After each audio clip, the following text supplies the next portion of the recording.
Hello, everyone. I'm Katie Hirsch. I'm the director of the Halsey Institute of Contemporary Art. Welcome to our artist talk with Dan Estabrook on the occasion of his newly opened exhibition, Wunderkammer, at the Halsey Institute. In it, as you'll see, Dan explores the fundamental concept of photography and what its physical origins means in the context of the medium today. This exhibition is currently on view until July 17th, and the Halsey is open Monday through Saturday from 11 to 4 p.m. and on Thursdays until 7 p.m. We also produced a short documentary on Dan and his work, which you can view on our website at halsey.cofc.edu/watch. I want to take a moment to thank our members. I know many of you are joining us tonight, and I want to express how deeply we appreciate your support. We tell you again and again, it's your support that helps us provide programs like this, much less keep them free for all. If you're not a member and would like to help us keep the ball rolling, head on over to halsey.cofc.edu/join, and we'll keep the fun going for everybody. I'm glad you're watching with us tonight on Halsey Live. If you have any questions for Dan following the talk, please send them to me anytime during the talk via the Q&A form located right below this video, and I will relay them to Dan following his presentation. Make sure to come back next Tuesday, May 25th here at 7 p.m. for an artist talk with Ajibade Khalil Huffman, whose exhibition You Are Here is on view concurrently with Wunderkammer. And now to introduce our guest tonight. Dan Estabrook was born and raised in Boston, where he studied art at city schools and the Museum of Fine Arts. He discovered photography in his teens through the underground magazines of the punk rock and skateboarding cultures of the 1980s. As an undergraduate at Harvard, he began studying alternative photographic processes with Christopher James. In 1993, after receiving his MFA from the University of Illinois, Urbana-Champaign, Estabrook continued working and teaching in Illinois, Boston, and Florida, eventually settling in Brooklyn, New York, from where he joins us this evening. Estabrook has continued to make contemporary art using the photographic techniques and processes of the 19th century, with forays into sculpture, painting, drawing, and works on paper, all of which I know he's going to share with you tonight. He's exhibited widely and received multiple awards, including an Artist Fellowship from the National Endowment of the Arts in 1994. I'm so thrilled to have him here to talk about his work. We got a sneak peek of what this kind of talk would look like. The Halsey staff did on Friday on opening day. So I'm thrilled for you to hear it from Dan this evening. I'm going to go ahead and turn the show over to you, Dan. Thank you, Katie. Thank you to the Halsey for this great opportunity, and to Brian Granger and the staff for making it all come together. A special shout out to Mark Sloan, who started it all and got it all going, and to Michelle Van Paris for introducing us. So thank you again for the opportunity to show all this stuff. Tonight, I want to talk about some ideas I have about photography in general. And I'm going to do that, of course, by talking about my work in the specific. Basically, I want to investigate the ways I work with different media in photography and how I put them together as a way to try to figure out what photography was for me. Hopefully it'll make sense as I go. Let me begin. Let's see, sharing screen. So, whoops, as usual, there we go. Let's start here. As you can see by this self-portrait I did in like 1983, as I was clearly an arty and moody teenager, but that was me, the art kid. I took a lot of art classes. I did after-school class at the Museum of Fine Arts. And to me, art was just this sort of aspirational ideal of painting, drawing, sculpture, all this kind of stuff. It was definitely not photography. Photography was reserved for taking pictures of skateboarding. This is a picture of me skating in probably 1989 by Gunnar's Elmets, and it's really kind of just so I can put a picture of me looking like a badass up here. But really what I got into was making zines. So this was my skate zine from the 80s called Contour, which I did with a few friends. And, you know, it was a lot of fun making these and just playing around with graphic design, but also learning how to shoot photos and how to print photos and play with the chemistry. But still, like, this was one thing and art was another thing. My experience of photography, like art photography in a museum, at the Museum of Fine Arts and other places, was always, you know, photography was in these sort of darkened hallways or basements. It's always sort of in like the last room you go to, like it's some dirty secret. This is the hallway at the Metropolitan Museum of Art in New York, of course, that you probably recognize, but it always seems like it's like an afterthought. So art photography was not something I considered art at all. And am probably still a little bit surprised that that's where I ended up.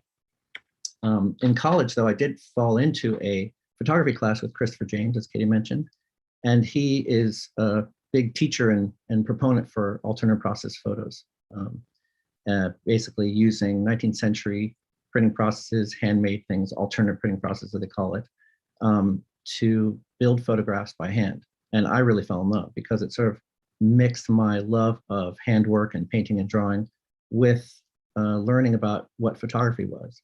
So this is a Gumbi Chromate print, which is a print using watercolor pigments and built up in layers on watercolor paper. I'm taking the small plastic camera negative, so using a crappy little camera to begin with, and then beating up the emulsion, pushing it around to make these sort of little angel forms and things like that. It's a lot of fun, adding pencil, adding other paints. And for my undergraduate thesis, I ended up doing this sort of insane project where I reinvented 3D photography, doing like a handmade 3D photo using 2 negatives and printing them with gum printing, so that you'd put on the glasses and the areas that are pink and green and blue basically become 3D. So it was a lot of fun. It was completely stupid and way too much work. And I was really grasping for some kind of content, some kind of idea behind this work. The best part in the end, of course, being that my thesis committee had to wear these handmade 3D glasses that I made. So they were like super silly things that cut out like bathing beauties and vintage cars from Life magazine and glued them up with the glasses. So that's still the photograph I wish I had, was of the thesis committee. It's probably more important. But at the time I was actually having a relation with photography that I only realized much later. I was collecting a lot of things like this, 19th century tintypes, little tiny things that you used to be able to find real cheap at antique stores and thrift stores and things like that. And I had all these little crazy babies in their white dresses. I just thought they looked so awesome. I mean, this dude looks like a little punker right here. But I would use those images to make prints. So like do these sort of monotypes. I did some etchings and things like that using these little figures. And I just kind of loved it for what I thought was graphic reasons more than anything else. But I did end up going to grad school for photography and was struggling, really trying to make sense of it. But I found myself sort of looking back at what part of photography I was most drawn to. And it was these little guys. I had a lot of them. And they were just hilarious to me. I mean, look at this guy, squished up there with the fur around him to hold him in place. This one I always think looks like some sort of like 3-tiered little baby cake. But as I looked through them, I really discovered something else that changed everything for me. And looking at these kids in their baptismal dresses, at the collection of photos I had of them, I realized that in one of them, the kid was not alive, that it was a funeral dress as well. So baptismal dresses and funeral dresses were sort of the same thing. And all these little white babies look the same anyways. It sort of seemed to be like this was some symbol of life and death, and something that was finally clicking with me in terms of what I was feeling about finding these objects and thinking that they had some essence of a person in them and what it meant and what the imagery meant to me. So I started to make my own. This is a piece that I did sort of at the end of grad school. I made my own baptismal dress with a couple extra arms and built a little set, and then made a small tintype, sort of roughly the same size as the things I was finding. And it really began basically what I still do now, sort of playing with making things that could be from the history of photography, but hopefully, if you pay attention, they're clearly not. But that baptismal dress became a symbol that I could use for a lot of things. And from that build up on more of a personal symbology, with scissors and hands and the suited man and measuring, and also play with the possibilities of what the photographic print could look like. So this is just a silver print that's been toned and stained and mounted on a piece of cardboard that's also been stained and ripped. So even then I was thinking about the photograph as its own kind of object. Here's another one, little baby baptismal dresses, little twins, another part of the symbology I was building. And that shape would show up in other ways too, as in this 8x10 tintype from 1993. The other part of the things I would collect were these ones that were kind of beat up. I think it was the damage that I liked. It was almost like a painterly thing. I loved what was happening to these little figures. The way that the tin itself, as it fell apart, it seemed to say something about the figure's own emotional state, or speak more about their disappearance and their death, what remained of them. But it also, as I later understood, spoke to me about time, the language of time. I loved looking at this one because sort of here's this guy taped up. The tape itself is yellowing and he looks so bummed to be taped up. I just like the idea that like the figure is feeling the decay, feeling the change over time. This one even more important, because it's important to remember that this piece, when it was made, was super high tech. This is an albumin print on a card. It was hand painted, so the little kid's coat and dress are bright blue. You can just barely see he's still got a little pink in his cheeks. So this was like, you know, almost like a full color photo. It was very lifelike. Over time, of course, it's decayed and fallen apart, and we're left with this strange blue blob with little pink cheeks. So it starts to become something else entirely. And it's what has happened to it over time that was actually most important to me. This is an example of sort of a print fading, and here that they've sort of solved the red eye problem in a 19th century way by just painting in the dots of the kid's eyes, but of course he looks completely insane. This is from a book about fading in photographs, but I just love it because it's like just straight googly eyes and nothing else left. But it was a passage of time, and the experience of me looking at something that has passed through all that has changed and faded. Now it's given more meaning, something that becomes more important to me to think about, and begins to give me a language to play with about what happens to a thing over time, and can I use that for my own means. So this is one of mine, albumin print that's been ripped on faded paper, stained paper, mounted. It's the distance and disappearance is something that's really important to me in terms of what I want to talk about, how we feel about these things over time. Another stained and mounted photograph with a big bend in the middle. And this too, from a little bit later, mid-90s. And I've always looked back at this one and realized like I'm already starting to shift in my idea. It's basically the same baptismal dress shape, but whereas just a few years earlier, I would have seen this as a big symbol of life and death, all in one thing, the baptismal and funereal at the same time. Here, I was playing with the idea that there's something absurd in what I'm doing. You know, it's the magician's trick, but you see all the strings holding it up. And I thought a lot about like how strange it is to make my own photographs that look like old photographs, to try to find some truth in old photographs, but I just made them now. It was this back and forth circular thinking that I thought was quite funny, but also drove me a little crazy. This is another one of my tintypes, broken and stained. And here's the thing is all that rust and stuff, it's called tintype with rust, all that rust is oil paint. It was a lot of fun to sort of play with what makes things look old. And what does it feel like to look at something that you're not quite sure when it's from? The physicality of these things really was hugely important to me. This is actually two tintypes, one printed on top of another, and then the top one is picked away. And this is basically, it's sort of in the baptismal dress phase, but thinking about using that image over and over became a kind of self-portrait. So here I'm sort of picking away at it to reveal myself. I mean, it's really a very obvious metaphor of me trying to make sense of what I was doing as an artist. But I like it because the end effect was this sort of decayed thing, and the answer was in the decay, in how it's changed. This one even more so, I think. This is an albumin print, and you can see those little embossings on there. And I like the idea that it's sort of a made-up Braille that you can't quite get. It's nonsense Braille, but the fact of trying to read it would mean you'd be passing your hand across this smooth surface as if you're caressing the back of the figure within. All this work from the mid and later 90s, I would basically just make these crappy little frames for myself, but I put a little kicker in the bottom so you can kind of see how it sits at an angle. It was really important to me that people are aware that these things have weight. I mean, even if you find a paper photograph in a bin at an antique store, it has weight, it curls, it sits in your hand a different way. The way you frame it, you can flatten it and it becomes the window you look through again. Or you can put it in a box or set it on your table and you're much more aware of it as an object. So already I was thinking about how these photographs exist in the world as physical objects. After that, I went back to this old guy, William Henry Fox Talbot, inventor, one of the many inventors of photography. And these are some of his experiments from the 1830s. I loved how simple they were.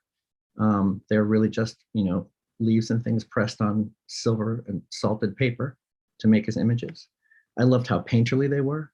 And this was sort of another way of thinking about time passing and what these things start to look like. The story goes that he was so bad at drawing, even using something like this, the camera Lucida. He was supposed to, this is what gentlemen like him did, go to Italy and draw the views. This is actually done by his friend Herschel, who helped him a lot with photography. But Talbot was so bad at it that he desired for nature to paint itself. He had these little tiny mousetrap cameras made. He'd leave them around his manor and take pictures like this. It's famously one of the first photographs. But I love that this is the beginning of photography. This to me always looks like you just got some raspberry stain on your fingers and wiped it on a piece of paper towel. But here represents something that really was there in front of the camera. It's still a photograph. It's not a raspberry stain. It's not a painting. It's a photograph. And so looking backwards to the very beginning of the art was a way for me to begin to separate out, like, what is photography compared to the other arts. Talbot's later advances, pretty soon after those things, was to invent this negative process called the Calotype. So it's clearly already much more advanced. Instead of just sort of putting these papers in the camera and leaving them for a day, this one is much shorter exposure and developed out to give you this sort of black and white, more traditionally black and white kind of tonality. And then from that, he would make the salt print using some of his earlier formula. But I love this process, and this is, you can see me working on it. It took me several years to kind of get it to work. But there was something about it when I finally got to work that made it look so much like drawing already to begin with. So this is my version of the first photograph. And while the figure, who's sort of barely there, is actually photographic, done in the Calotype process, all that sun in the upper left corner is pencil. And so drawing and photography are distinctly married in this early process for me. Here again, called model stage, and the sort of empty place is photographed, and those feet are drawn on with pencil. Now, as I played around with this, I realized that just as I was doing with my other, fake found objects, I was kind of reinventing my own history. So this one is called Little Devils. I did a group of things like this, but basically you can see on the left, on the negative, I'm adding pencil dots, little devils as I call them, which in the positive become sort of like little angels, I suppose. But it's always this like fake photographer getup with the top hat and the suit and this kind of thing. And I like to think of him, me posing as him, as what I call the third photographer. He wasn't like the guy who invented it. It's not me being Talbot or Daguerre or something like that. It's not the second guy who was in competition. It's sort of like the third guy who heard about it too late to become famous, too late to get known, too late to really express himself properly. And it was a lot of fun to kind of build this history from the ground up, from these early days. And as I did so, I really played out what it was, the whole idea of the black arts, this one with some ink and of course some silver nitrate on the fingers, this piece called Black Hands. Or this one, the top hat and suit alone, it's the outfit of a magician. It's basically ridiculous. Here again, you see the Calotype negative on the left, and I've added a pencil oval. And then when I make my print from that, that's what you get, the little magic trick.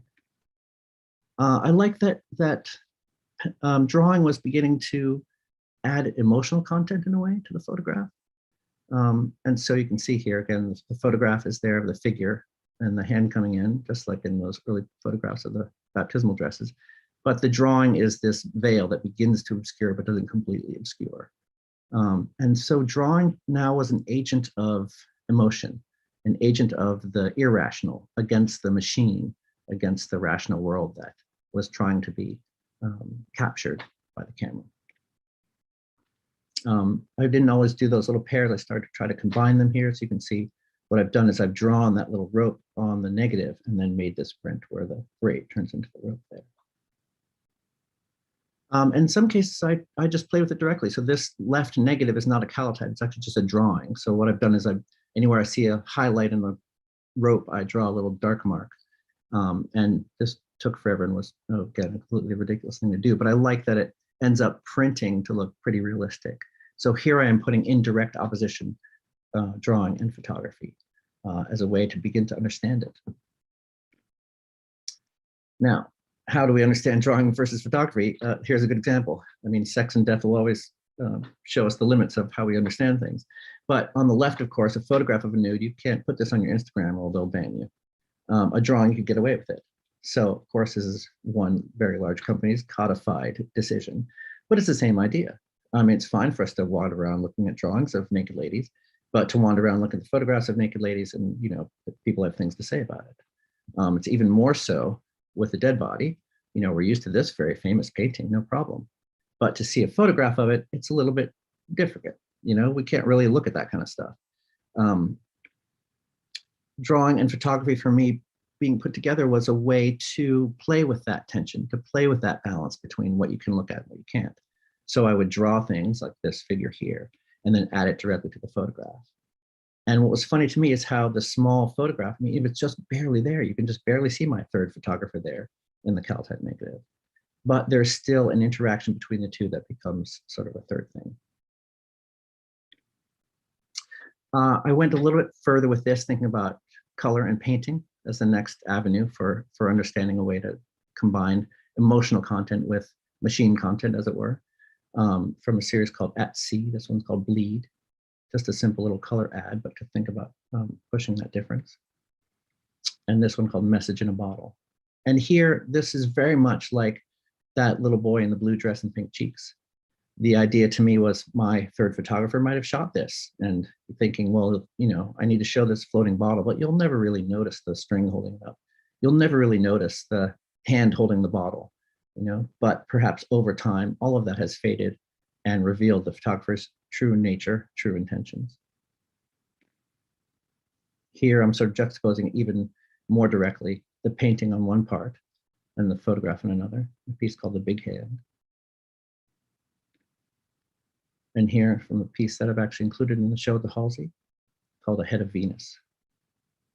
And now I'm sort of pushing against photography and painting and drawing. And I was explaining to the staff at the Halsey, this is me at my most ridiculous, because what I've done here is taken a photograph. I'm building it up in that same Gumbi Chromate process I did at the beginning of college, where it's built up in layers using different colors.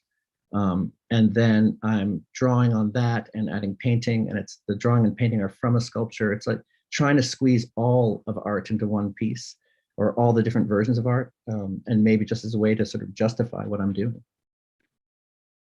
This piece too, called Stigmata, you know, there's just barely enough photographic detail. It looks much more like a painting. It has painterly things to it. It's made of paint. The final piece is basically watercolor paint on watercolor paper. But having just one small photographic element, I hope kind of pushes that boundary of what we believe and what we don't. That believability is really the thing that I keep coming back to. And what's funny, this is a piece sort of from that group, another Gumbi Chromate with a lot more painting. But what's so funny is, like, as I just add a little bit of brown to the edges, like there's just some part of you that sort of makes it think, oh, it could be old. It doesn't take a whole lot to sort of push this thing back in time, to push our understanding of it as an object that's not exactly from now. Of course, photography has changed quite a bit. And so not all those buttons get so pushed so easily. I think for people who have studied photography or who look at 19th century photography, we might understand some of the language that I'm playing with, or we might think about the process. This is Andres Gursky from 1999, 99-cent store. I think it's 99, but definitely from a while ago. But we think of digitally created images, large, colorful, big, powerful, contemporary photography as being somehow different. It still has all this believability, and I think, you know, in early days, people talking about the digital content and what that does to our understanding of truth, which I think is kind of a dumb argument. This is Lucas Blaylock, and I love, this is from a show called You're Looking at Something That Never Occurred, which ostensibly comes from a discussion that Lucas Blaylock had with Jeff Wall about photography. But I love that idea, like this puts it directly in competition, sort of what do we believe and what do we not believe? The digital realm is another painterly tool in many ways, and yet having these photographic parts still press this button of believability in our guts. And I think it is kind of a bodily understanding. Digital photography, of course, has a pretty long history, longer than a lot of people realize. This is from 1982, and everyone probably knows this story, but it was a big uproar. National Geographic used a digitally altered photograph for the cover. You know, National Geographic sort of this bastion of truth and documentary, and they used this giant, like room-sized machine called a Cytex to digitally alter it to fit better on the cover. And no one would have said anything about it if it wasn't for the photographer himself, Gordon Gahan, I think, yeah, Gordon Gahan, who had complained about it. You know, otherwise, who would know and who would care? What's so funny about the story is that, like, no one complains that he had the guys on camelback like go through the frame many times till it looked right. I mean, is that any less fake? But this is sort of the beginning of like, well, is it art? Is it truth? Is this real? And I think those are things we're still asking ourselves. Of course, this kind of stuff has been going on from the beginning. There's a very early 19th century photograph, and you can see the sky sort of painted in with black. I mean, much the way that I like painting on these and drawing on these negatives and photographs, as just a way to make it print better. You know, what's the big deal? Add your hands to it. Gustave Le Gray famously combined multiple images. He would shoot a bunch of skies because those were hard to expose, as opposed to shooting the sea for that detail. So a couple different exposures and print them together to make an image. And I love this idea that he was after not sort of the exact mechanical truth of the optics, but sort of what it feels like, what feels like truth, what our eyes, it's actually closer to our own optical vision than mechanical vision. Maybe this is more true by combining those two images. There was all kinds of handmade analog collage. These things seem like no different than our digital collage now. It's ways to make allegories and ways to make things. They're very believable because they're photographic. I also love these sort of like mid 20th century press photographs. You know, they're painted out so that they could be reproduced better, but I love sort of what happens to these artifacts over time. And then, of course, we have famous examples of people slowly being erased from history. Stalin and his cronies, as they fell out of favor, they were slowly erased from the photograph, from the official photograph of the event, until nobody was left at all. Here's some early colorization, I guess you'd call it, of Abraham Lincoln. And it's such a strange thing to see. I mean, is that more truthful and believable? Part of it is that we associate Abraham Lincoln with the black and white world, which of course it was not a black and white world, it's a very colorful world. But, you know, we start getting used to things like this. Like, is this actually more true than the black and white image, which didn't capture any of the color? Now, of course, we have instant filters. In many ways, the image on the right of Angelina Jolie looks more real to a lot of people. That's what they expect to see. I keep thinking sort of there's more and more kids putting on such heavy makeup and contouring and things like that, because that's they're trying to imitate in real life images they see digitally touched up and printed in magazines. Of course, now we're used to this, these kind of filters, even more fun. I love that there are filters like this too. This one was from a while ago. I don't even know if you can get this anymore, but there are lots of tintype filters and things to automatically make it look old. And you know what? They do look old. They look pretty good. And I keep saying to people that, you know, if you guys are only seeing my tintypes on a screen like this or on Instagram, what's the difference? I mean, how do you know that I didn't just use a filter for it?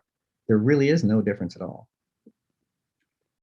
This one was the best one. This was short-lived. I had it for a brief moment. It's great because you take your picture and then you take your phone and like roll around the developer onto it to make it look, I don't know, old. I don't think that one works anymore, but someone will come up with another version of it. At any rate, there are a ton of photographs being taken, a ton of photographs being taken. And I want to read you some quotes about just what it does to us. Psychological scientist Linda Henkel of Fairfield University presented data showing that participants had worse memory for objects and for specific object details when they took photos of them. People so often whip out their camera almost mindlessly to capture a moment, to the point that they're missing what is happening right in front of them, says Henkel. And so we start thinking, are all the photographs that we're taking, the thousands and thousands of photographs we have on our phone, is that actually decreasing our ability to remember things? She says, in order to remember, we have to access and interact with the photos. rather than just amass them. Research has suggested that the sheer volume and lack of organization of digital photos for personal memories discourages many people from accessing and reminiscing about them.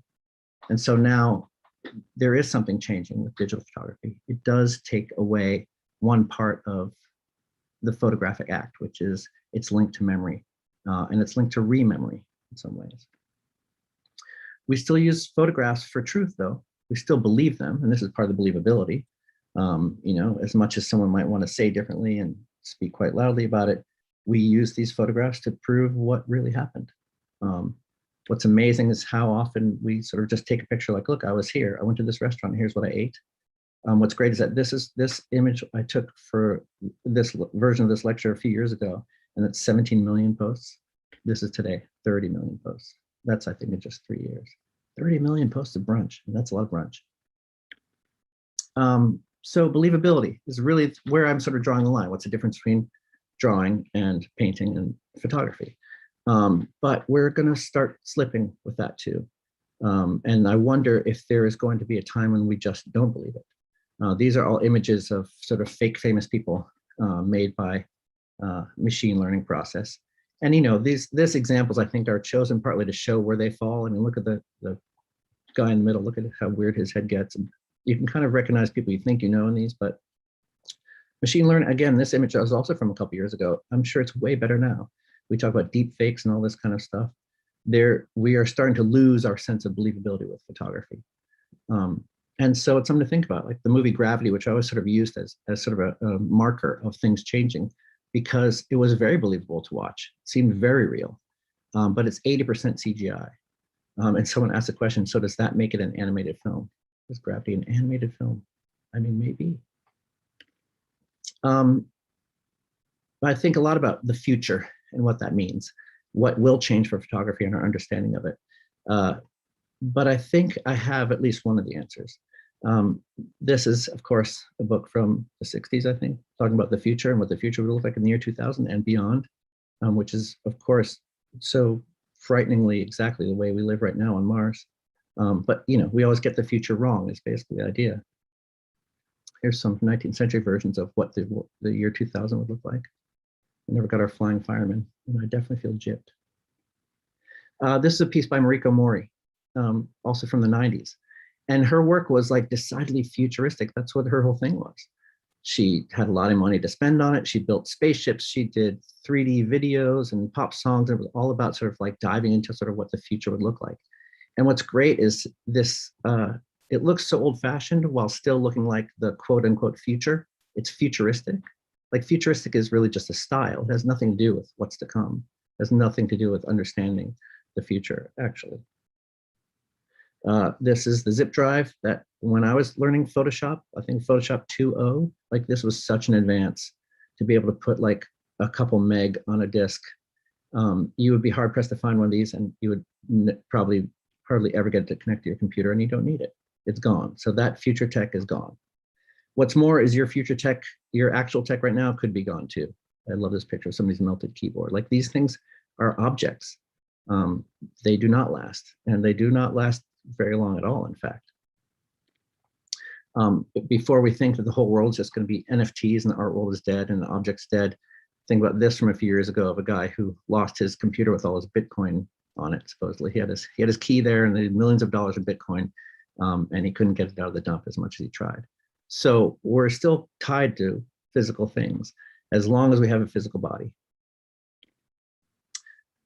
Your brand new iPhone, you know, the day you buy it, it's a little obsolete. It's no longer, there's a new one coming down the pike soon, and you're already over. What's more is 10 years from now, you won't be able to use that thing. You know, it won't connect to anything. You probably won't even be able to get the pictures off it or anything else. It's not really going to work so well. But in those 10 years, certainly in 20 years or 100 years, but in 10 or 20 or 100 years, you can still make a daguerreotype. So there is something, I have some love for these old processes for the fact that they will still stick around. And somehow in that old daguerreotype, for all of its analog slowness, there is still that believability, that's still some connection to the truth there, whatever you think the truth is. Which brings me back to the object. So this is another one of my photographs from back in the grad school days. In the little handmade boxes. And this, I was telling the staff that there are lots of times where I put all the dust and water spots on the inside of the glass just to drive everyone crazy. But I liked evoking that sense of time passage, eternal time passaging in some way. And so another way to look at this picture is the object itself. Not only was this a small piece of steel that could sit at an angle in a frame and give you a sense of its weight, it was also a chance for me to express my own sculptural desires, which I think are coming to the fore, and it's definitely what I'm highlighting in the show that's at the Halsey now. To make this image, I made a little set, but of course I made that little sculpture, that little four-arm baby dress, stiffened with glue to stand up in the frame. To work with the tintype again, as I am now, and this is one of the pieces from the Halsey show called The Thief. To work with the tintype is to think about that object again, the thing that sits in the frame that has more weight than paper. And printing with the tintype and working with these old things, I felt like you're always dealing with time past, even if it is looking backwards instead of trying to inhabit a past Arcadia, but also dealing with the body in many ways.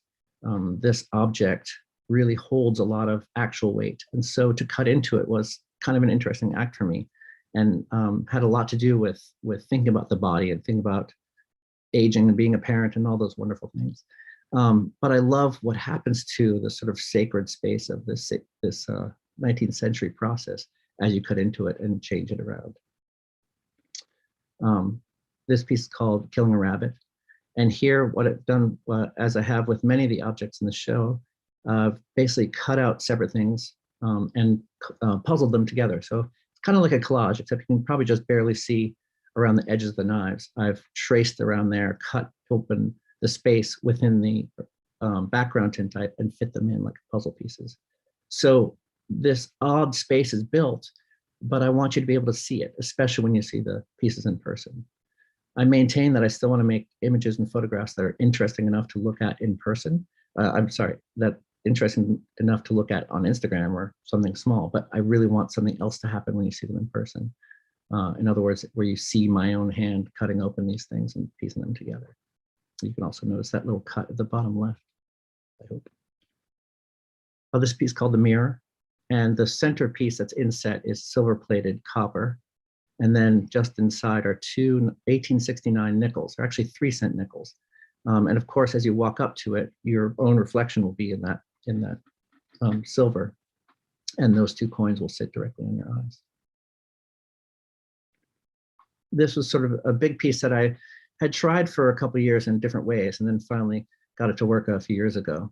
And it really was, again, just sort of thinking about the body and all these other things, and how I'm piecing these images together. So this is like 30-something tintypes of various sizes, cut together like a puzzle with these copper shapes. And one of the largest pieces I've ever done, and this is also, of course, in the Halsey show, called Cornucopia. The other side of this, though, aside from making those photographs as physical as I can, was doing the sculptural work. So I'm always building little props for these things. This is sort of a little prop set that I built for a photograph called Alphabet. And that's the final photograph, a Gumbi Chromate print. But I really love these little things. I like that sculptural work. Not only do I want to be painting and drawing and making photographs, I also want to be making these little objects. So for the Halsey show, what I've done is I've taken a few of my own photographs and reimagine them as sculptural pieces, as basically little sets. So this is the room for alphabets that's at the Halsey right now.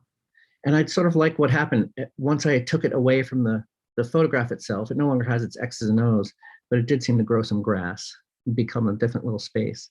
And I like what's happening with these objects. I have noticed, and I would like to point out, that these are not really sculptures to me in some ways. A sculpture, at least the way I learned it classically, is something that really exists in a space that you can move around, and sort of it activates your body in a very particular way. In many ways, I think of them as still kind of photographs, or they're photographic sculptures, partly just because there really is kind of a vantage point. Yes, you can move around them, but they're closer to the wall. They're not really in a 3D space. But I think I realized even more so it's because they kind of exist in the past. Putting them in these vitrines and cases places them in a museum that has collected something never to be changed, something that's held back in time. And I think that, more than the vantage point, is what makes them photographic. this piece called To Reach You Too. And it really also comes from a photograph that I remember at one point I had this photograph in one show and wanted to represent it in another show. And I just sort of rebuilt the setup basically. And here I put them in special vitrines. Something else happens as you kind of cross the line between the two cases. Another piece called The Boy. Again, this was really a setup for a photograph that I took, but I like it now here as an object. And partly that maybe you can see some details that you might not have seen, like this drawing of me as a little boy in the center of it. Lastly, I have some pieces that are straight sculptures. Again, I still sort of think of them as photographic in a way because of their relationship to time. This piece is called Broken System, or A Very Large Fire. And it was really not something to be built for a photograph, but to be built in this case to help evoke that sense of a museum, a lost museum. This piece called The Old King. And what is interesting for me about this piece, I'd been working on it for many years, really. I always say it took me 3.5 years. That's 3 years of work, 6 months of work and 3 years of doubt, because I was just doing sculpture in a way I hadn't really done it before. But I ended up finishing it last summer while all these old statues were being torn down, and it really helped me. I had a lot more source images and helped me understand what I was doing. It's really basically a self-portrait, and sort of to tear down your own self in a way, tear down your own patriarchy. For the very last thing, though, I want to talk about the Museum of Broken Relationships. And I really like this museum because it was a way to collect people's stories and objects for things they couldn't quite get rid of. Things they didn't want to keep, but they couldn't get rid of. Let me pull up my notes on this, though. But it's Olenka Vistica and Drazen Grubishik. And what they did was they would collect people's objects and display them, and they would have the stories. Sometimes it would be the voice, and you could hear it. Sometimes it'd be something you read, but it would tell the story of these objects that meant something to someone, but almost too painful to hold on to. And it seemed like they got so many submissions once they started looking for it. But they said the story is, for me, the living voice of a person, but the object is just sort of an anchor. It's a kind of conscious decision. Let's put the object and the story there so the visitor can fill in the gaps. But it really became almost more important having the object there. They did, let's see, here we go. At one point, they tried sending photographs of a selection of their own exhibits to a show abroad that was also showing objects that had been crowdsourced locally. They never did it again. We thought it'd be more practical to travel with photos. So one part of it was traditional, and the other part was these photos on the wall. It was amazing to watch people just stroll by the photos and go up to the objects and stories. It's like there really is a need for this object as proof that the story really happened. And so I think this is where I start to come. Here's someone's old wedding dress in a jar, a tape recorder that had the voices of them as a child with their parents singing along to it, old tapes that had particular meaning to them, but some people, many of us have tapes like this that have meaning to us as well. And so that's it. I think the idea of sculpture and photography, and physical photography specifically, are for holding on to memories and engaging our body in ways that the coming digital revolution that always seems to be showing up but never quite does, doesn't quite do. And so I think that's why I will be engaging with these physical things as much as possible. Thank you very much. Thanks so much, Dan. This has been so fascinating, and I'm just nodding along, thinking, what is truth? What is reality? I don't even know anymore. It's so fascinating and great to hear more about how your practice evolved, really from the very beginning. I encourage everybody, I have a question which I will start off, but I want to encourage everybody, if you have questions that come up, please do enter them into that Q&A field below the window, and they'll come right to me and I can relay them to Dan. And some of you were on the ball, and I already have some questions. And the first one is really a perfect, your ending was perfect lead into the first question, which was about sculpture. And again, wanting to know, have you always made sculpture? And I'll add on to that some of my own, something I've been wondering about, which is you alternate between sometimes calling them sculpture, sometimes refer to them as props. At what point you know, thinking about the importance of language and the importance of naming something, you know, when do props become sculpture? When does sculpture become props? Yeah. And how early, this person wants to know how early that entered into your practice.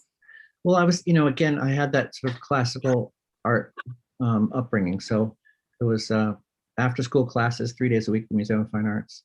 And I was doing, you know, painting and drawing and sculpture, you know, all of them completely terrible and embarrassing and wonderful for all that reason. So I always was messing around with it, but definitely I was building props for things for a long time. So it was kind of a sculptural practice. I never thought of it as such. You know, and probably only thought of it as such more recently. But I think what changed for me is when I might have been building something for a photograph, and I realized I just liked it on its own. And there was actually a piece called 3 that was these carved feet I did probably right around 1993. That's in the exhibition at the Halsey. That is pretty much one of the first things where I thought it would be something for a photograph, but really just existed on its own. But it's an interesting question because I've only really been asking that of myself recently. You know, to me, there have always been props. And they're props that I like, and they're props that sit around in my studio, and I love looking at them. And I'm living with them as sculptures, but they've still been props. And so having the few pieces at the Halsey that are just sculptures and were only meant to be sculptures, like Broken System or the Old King, is sort of I get a little nervous about it almost, thinking like, okay, well, when's the photograph going to happen? But I think that's what's helped me understand them as being effectively photographic. And this idea that they are photographic because of their relationship to time is a very recent one for me. Again, I always thought, well, they're photographic because they really have like one angle or like a narrow range of angles to be seen. But I think it's the relation to time. I think a contemporary sculpture is something that changes the space and can change you by being up to it. For me, I like them being on the pedestal, in the case, hidden away, to be discovered in that little side room or dark room in the bottom of the basement, as something that's been kept that way for a very long time. And like in the Museum of Broken Relationships, it's something that you can't quite get rid of, but just can't keep. And viewers can definitely see that when you come to see the exhibition. There are some pieces that you've consciously placed so that you happen upon them. And we had talked about when you were there. I also love that you're playing on our kind of expected cultural language or way of knowing within a museum, that we know how to read an object depending on display, and that informs our reception of it. I think that's even another layer on top of your work, which is already so multi-layered. I have some other questions here, and so this first question is, what is your process for planning a new piece, especially those that include sculptures? Yeah, that's a good question, because I work very slowly, and almost always I have an idea sketched out. Usually what happens is I see something that inspires me, or I have a strange random idea, and I go, okay, I'd do something with this, and I'll sketch it out and then basically set about making it. Sometimes it's something like with the Old King, that piece, I was like, I really want to make a self-portrait in clay. And I end up using plasticine. I wish I'd used clay, but I used plasticine. But, and again, I don't really know how to do that. For all my training, it's high school training. I don't really know how to do that. So I worked at it for a long time. And so many times I'll have an idea for the piece, sketch it out, and it'll be years before I really finish it or get to it. Other times it'll be the next week, but I will still most likely have sketched it out because things happen to me in the sketching. Something shows up, even they're rough sketches. They're not very detailed. But something, I start to understand framing or what else could come into it. And I'm often waiting for some other thing to collide. Before a piece feels really good to me, there's one idea and another idea meets it. And then when the third thing happens, that's when I'm ready to go. But yes, I do plan these things a lot. And there are some sculptural pieces that take me a very long time to work on. So I have to get those done first. Are there any mediums that you're interested in combining or exploring that you haven't yet? Yeah, to be honest, I want to do everything. Just in general, that's just my personality. I want to do everything. And because I have had so much fun doing it myself, I haven't yet sort of sent something out for fabrication, and I'm totally not against it. It's much more my own pathology that I need to like figure it out and play with it and see what I can do with it. I've spent a lot of time going to the Penland School of Crafts and teaching there since the early 90s, and I just love it there, partly because people are doing so many things in so many different media, and I always creep into every other studio. I'll trade a demo, I'll show you how to print on clay, and you can teach me how to throw a pot, which I'm terrible at. But so the answer is everything.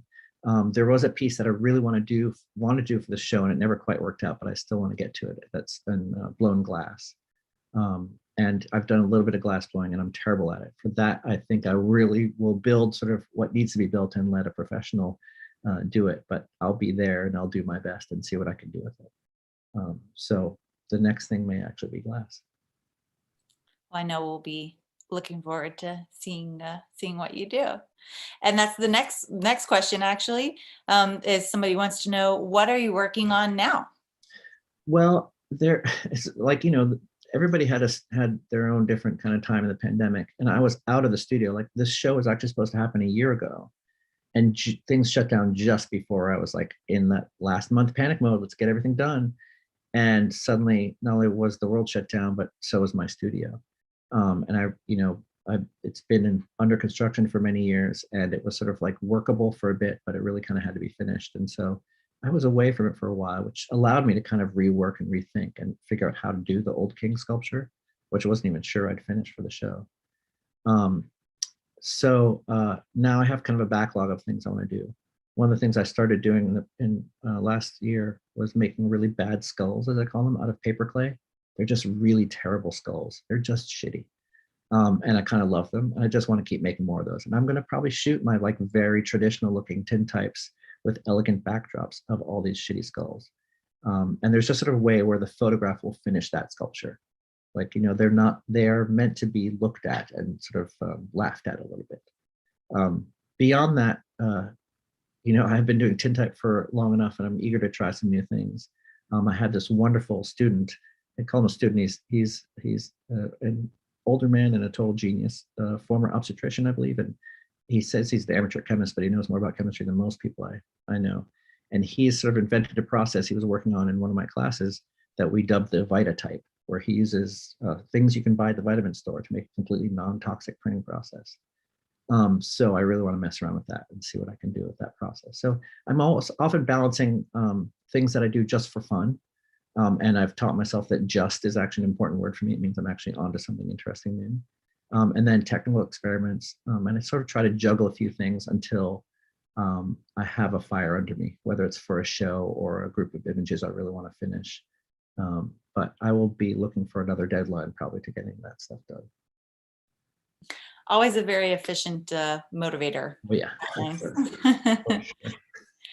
We'll have another question from viewer, which is, who are the modern artists or photographers that inspire your work and why? It's hard to say these days. It's actually not that many photographers that I really feel like they're photographers I like, but people who inspire me. It's funny putting this together and pulling up another Lucas Blaylock image, because I really like the way he's thinking about things. I really like his photography a lot, but it's rare that photographs are what I'm looking at. I really love sculpture in terms of what it does. One of my favorite sculptors is Doris Salcedo. Her work is just so powerful. And thinking about being in a room with an object that can have so much weight and so much emotion is really an interesting experience for me. Again, even as I'm playing with sculpture, I don't think of myself as a sculptor at all. So I would have to find a way to make sense of that experience and that emotion I have around her work to do something for myself. Other sculptors like Jean Silverthorne I really love, and Kara Walker always kind of blows my mind. So it's often not photographic as the things that inspire what I'm going to do next. I want to talk too, we can start wrapping up. This has been, I'm sure I could ask you questions for the next hour if you would entertain us. But I want to kind of wrap up with a question of my own, which is for those of you who haven't been to see the exhibition yet, don't panic. You have till July 17th, it just opened on Friday, but you'll see that the exhibition has transformed the Halsey Gallery in the Halsey Institute space. And Dan, you had a very specific vision for what you wanted to happen for the atmosphere of the installation of this exhibition. So I wonder if you could talk a little bit about that. Yeah, I mean, I think, having the chance to have that much space to play with was really exciting. And there was an initial push, I think, talking to Mark Sloan about it, about doing this kind of maximalist presentation, putting a lot of things all together. And I absolutely love showing old work and new work because new associations are created. I mean, that little angel piece I showed a couple times tonight is in there. I mean, that's from '93. And it's in there next to the actual largest piece I've ever done. And I like that it has a new association as something related to sculpture, whereas before it was sort of about time or about this symbol of life and death and that kind of thing.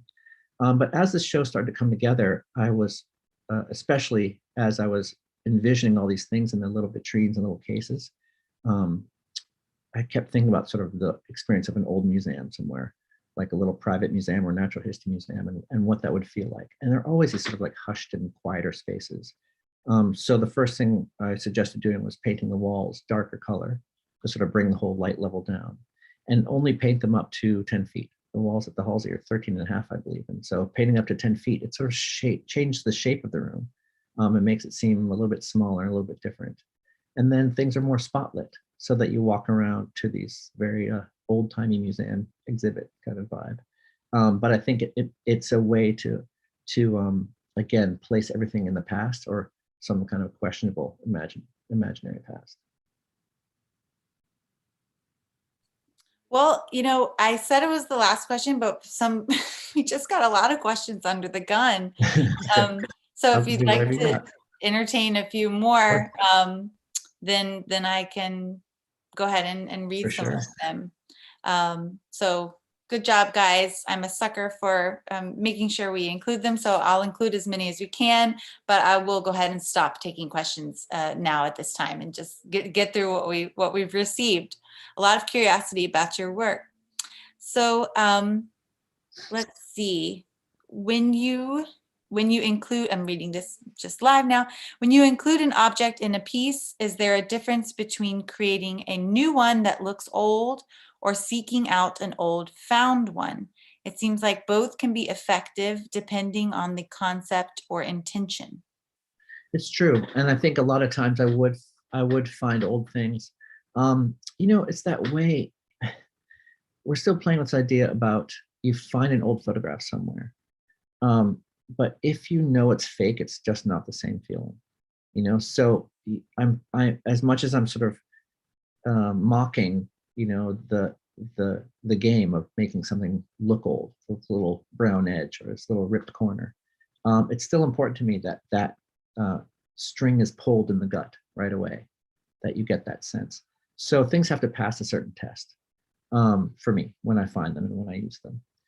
But they're usually, cheap and crappy because that's what I like. There's something about that. And again, the passage of time to me is not finding the right old thing from the right time. It's finding the thing that clearly went through it, thing that got kicked in the back of the garage or thrown in the basement for too long or put in the wrong box, and shows that kind of proper age, proper not care. But other things, they need to be tweaked and changed and made strange. The object itself does. And so those things definitely I will make my own. And I will do the aging on them. Sometimes it's as simple as putting it in the wrong box and shoving it in the basement for a while. Other times I'm really sort of tweaking the aging and what something might look like. So it does depend on the image. And if I don't find the right thing, I will absolutely go and make it. Nice. This is a unusual question. I wonder if this must mean something to you that it might not to me. What does the bubbler water taste like at city schools? And what was your first experience developing a photograph? That those two came in together. Is this a code message from That's somebody? good. No, the bubbler at the school or the water was, it's weird. I could probably still taste it. It tastes like stone and dust. I kind of like that. I'm after that same flavor in my own house. The first time I actually developed a print was at my friend Luke Walden's house in his bathroom. He had a classic like bathroom setup. I mean, it literally, I think he like pulled the small and larger off the shelf and we set it up on the toilet and we were printing photographs for Contort or skate scene. And it definitely, people talk a lot about that first time they really had this super magic experience. I didn't have that like, oh my God, this is something I need to do forever. But I was like, this is kind of crazy. We're stuffed in a little bathroom, like darkening it up and making these prints. I was like, this is really cool. But I also did not feel like I had the skill for it at that first time.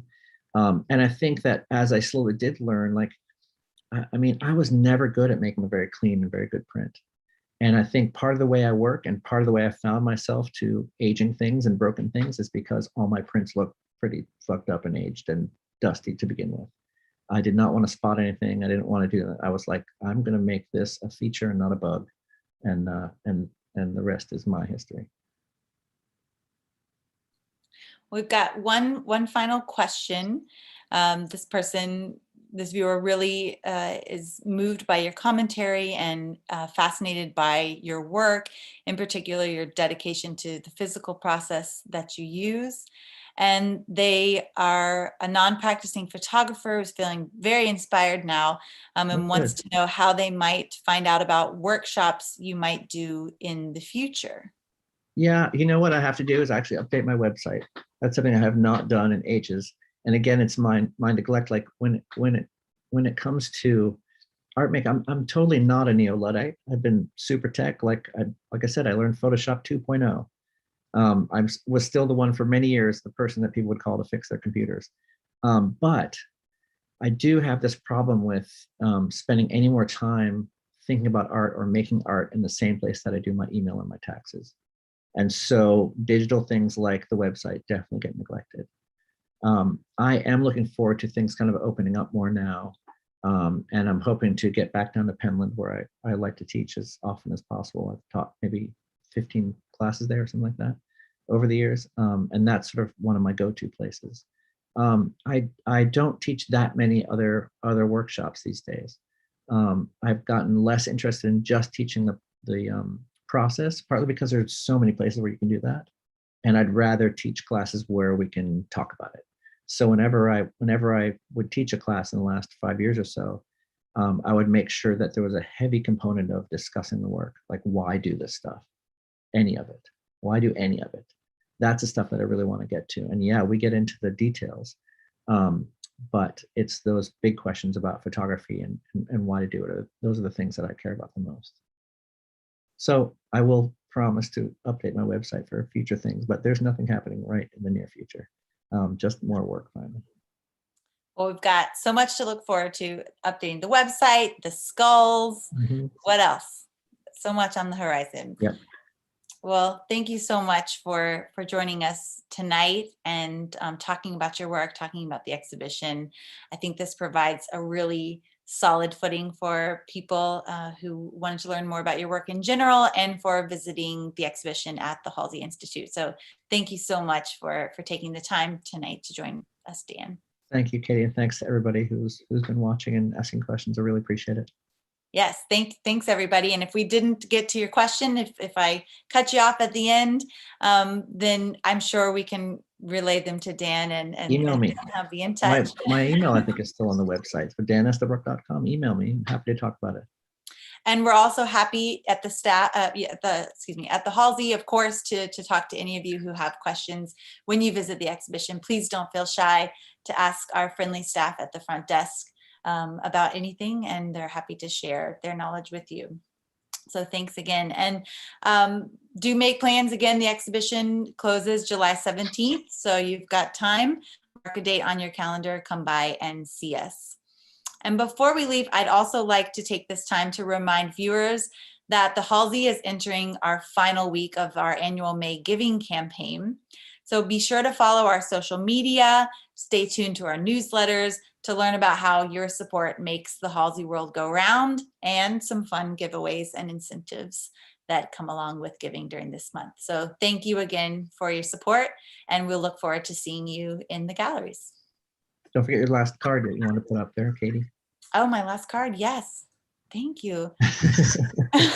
Well, it was, I've lost it now, but it was again to remind you all, thank you, Dan, that we have the artist talk of the concurrently exhibiting artist, Ajibade Khalil Huffman, will be here on Halsey Live next Tuesday at 7 p.m. So tune in and hear more about Khalil's exhibition, just like you got to enjoy hearing about Dan's. Thanks again. Thanks, Dan.